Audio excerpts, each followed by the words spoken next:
The wind chimes speak, the morning dove speaks. I don't know the language of the wind chime, nor the language of the morning dove,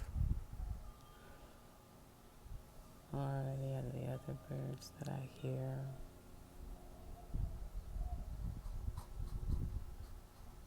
But I understand as I look and see a hummingbird drinking from the beautiful yellow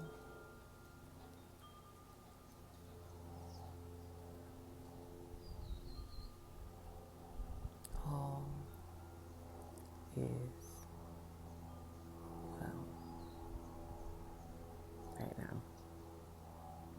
In this moment, as the planes fly overhead, cars move in the distance, all of this movement in this moment is divinely orchestrated to be heard, to be experienced.